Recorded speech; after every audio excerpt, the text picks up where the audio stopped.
Hey there folks, welcome to the channel. I'm glad you can make it because today we're going to be making a super regional sausage from the Cincinnati area. If you've been keeping up with the show for the last several years, you'll remember back in season 1, we made another regional sausage from Cincinnati known as Geta. Absolutely incredible sausage, beautiful history. Well, today's sausage is called the Who Dey Sausage, and there's a pretty decent chance that not many people outside of the Cincinnati area have ever heard about it, which is what makes this sausage so special. Let's make it. What a wildly regional sausage. Let me know in the comment section below who's ever eaten the Who Dey sausage. I'd love to hear about it. Today we're going to do our best to recreate this sausage, even though I've never tried it, and there is surprisingly little information on the web about it. But you know what? That ain't never stopped nobody. Let's cut this fat up into pieces small enough to fit into my grinder. And I like the knife work, so I tend to cut my meat and fat up into relatively small pieces. Besides, I find that it grinds a little bit better. You can do strips or you can do chunks, but like I said, I like to cut them up a little bit smaller than most, and I generally have no issues when it comes to fat smearing or anything like that. So that's the fat. The pork is pork shoulder. This is going to be at a ratio of 70% pork to 30% fat. So if you want to use, a fatty Boston butt, that's going to be absolutely perfect. Or if you want to mix and match the proteins, lean pork, pork belly, whatever you want, have at it. And here's our meat, not only cut up, but already chilled. I just took it out of the freezer, and we are below 34 degrees Fahrenheit, which for me is absolutely perfect. I do check the fat as well, and it looks like we are good to go. Let's grind this on a 6mm plate.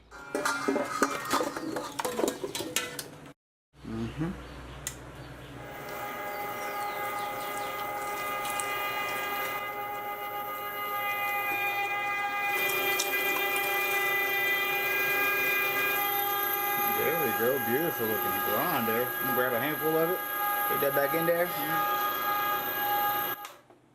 Absolutely perfect grind, and this is exactly what yours should look like. I do want to take the temperature because before we mix it, I want the meat to be under 34 degrees Fahrenheit. Looks like we're pretty close, so what I think I'm going to do is just put it in the freezer anyway because we still have to get our vegetables together, our cheese, and our spices. Into the freezer it goes while we take a look at our vegetables. We're going to be using green bell pepper and red onion.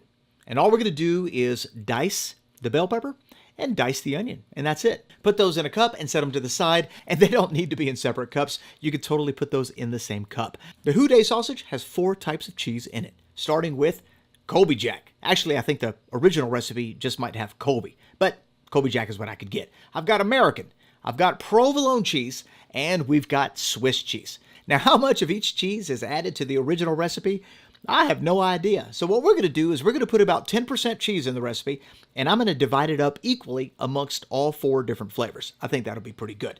And this is what it looks like. It doesn't look like a lot after it's all said and done, but we're basically adding 10% cheese, and that's pretty standard for a sausage recipe that has cheese, unless, of course, you're the South African cheese griller. That's a whole different story. We're going to dice these up into small cubes. There we go, trying to keep everything about the same size. Now this is not high temp cheese, it's just regular cheese you get from the store. And we're gonna set that to the side. Our mise en place is coming together as we look at our spices. We've got a little salt, some brown sugar, a little smoked paprika, and a touch of chili powder. We're also gonna be adding cayenne pepper for heat, but not too much. I don't want it to be too spicy.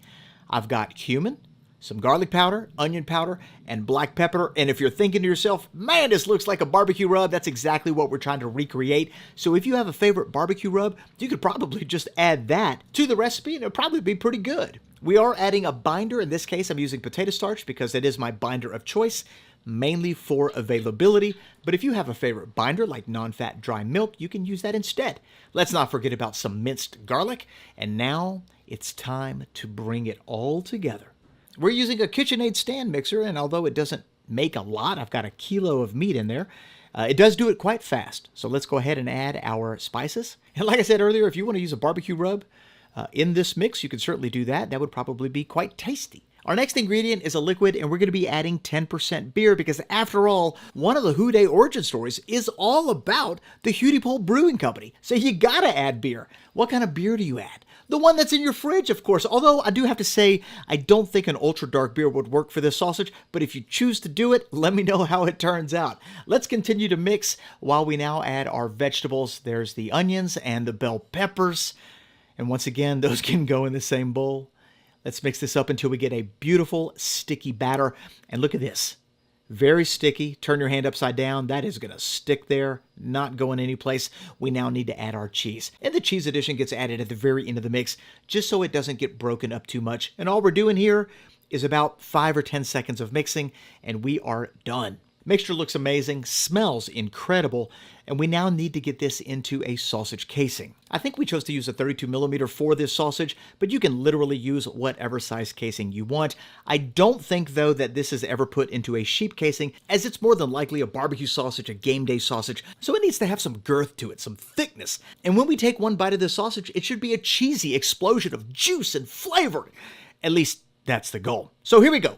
Hopper's loaded down, and I gotta tell you, I'm loving the color, loving the different elements that this sausage has. Can't wait to dive into this. Let's get it into a casing.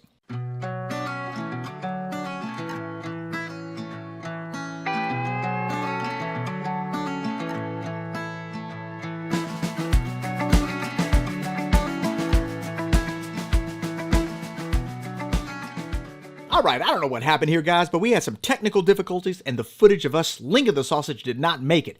So basically, we twist each one of those links in alternating directions. 3 times forward, 3 times back, 3 times forward, 3 times back. You get the idea.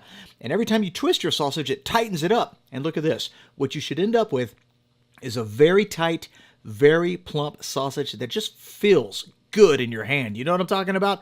So this is a fresh sausage. You don't have to do a whole lot to it at this point. If you want to cook it up and eat it now, you certainly can. We are going to let this rest in the fridge so all those flavors can come together, the casing can dry up, and those little twists can dry up as well. One last thing I want to do is prick out any air pockets and just give the overall sausage a little prick. You don't have to go crazy here. We're not doing acupuncture. Just a couple pricks on each link should be sufficient. This is going to help your sausage as it cooks. When your sausage expands, it's going to give that pressure a place to go so your sausage doesn't rupture. It's also going to help keep your casing nice and crispy during the cooking process by not retaining any of those rendered liquids inside the casing. All right, so into the fridge it goes. We'll see you tomorrow.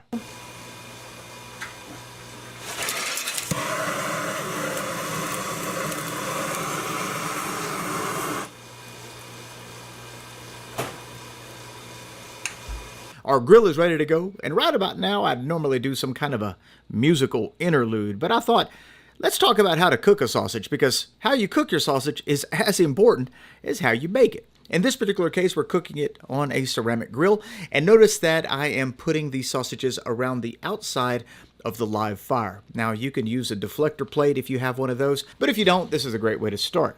I did add a piece of Nancy wood to give it a mild smoke flavor.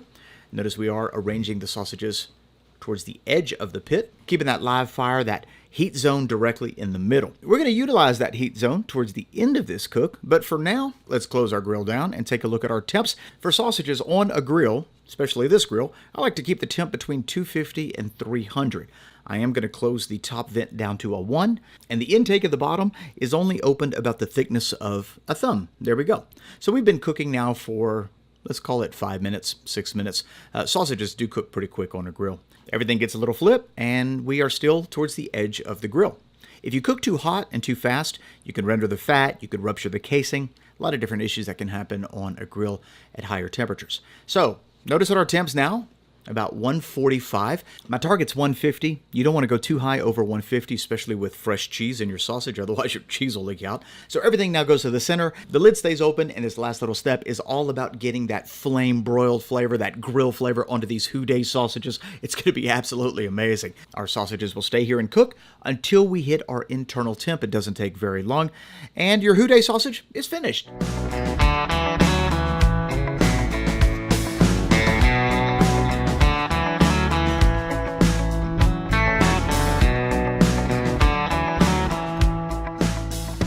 Let's grab this sausage and get a closer look. Wow, this sausage is thick.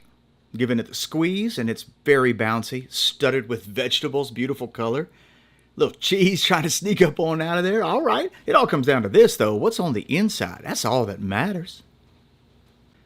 Oh, wow. Look at that. Cheesy, juicy. Let's eat it. The Cincinnati Who Dey sausage. Check that out. Beautiful looking sausage. Let me get a full link right here. Look how nice and plump that is. cooked up beautifully on the grill. Managed the temperatures, 275, 300, something like that.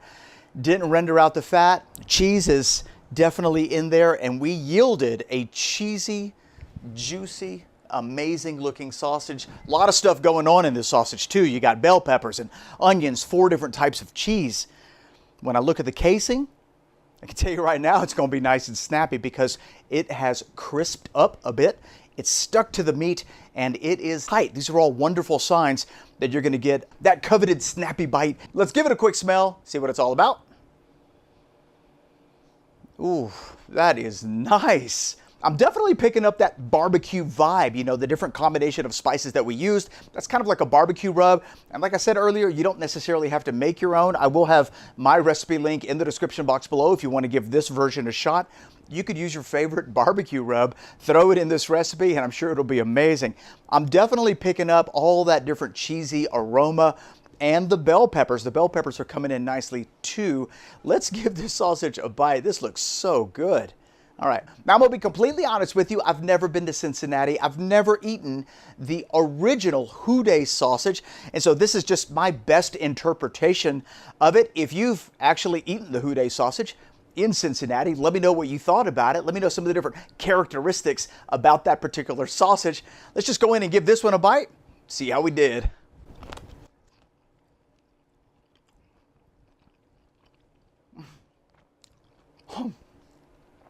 Man, that's good. That is seriously cheesy, juicy. It's got an awesome mouthfeel. I love the addition of vegetables. When I was writing this recipe and doing the research online and checking out photos of the actual Who Dey sausage, I wanted to bring a balance to the spices that we added. I didn't want it to lean too far one way, but I still wanted it to have, you know, that authentic barbecue type rub flavor.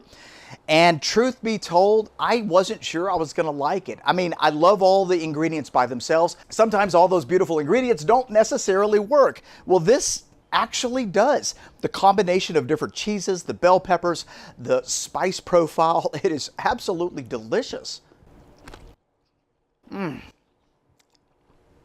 So creamy and so cheesy. I am pleasantly surprised with how our version of the Who Dey sausage came out. I don't even know how close we are to the actual Who Dey sausage, but this right here, this is delicious. Great texture with the sausage. You get that barbecue flavor, you get that little smokiness, the taste from the grill. The cheese adds its own smooth creaminess. Absolutely delicious, and I hope you get a chance to make it. If you have any questions about the Who Dey sausage, leave them in the comment section below. And if you enjoyed this video or got something out of it in any way, give this video a thumbs up. If you're new to this channel and you enjoyed today's content, hit that subscribe button and that notification bell because we are uploading a brand new sausage making recipe every day through the month of October, and I don't want you to miss a single episode. In tomorrow's episode, we're going to be making another cheesy sausage masterpiece, but it's going to be a little different than the Who Dey sausage. This cheesy sausage comes from South Africa, and it's going to be absolutely mind-blowing. Thanks for joining us. We'll see you tomorrow. Bye-bye. Ooh, this was a good one. I'm going to tell you, it's going to be hard to come up with my top 5 favorites from season 5.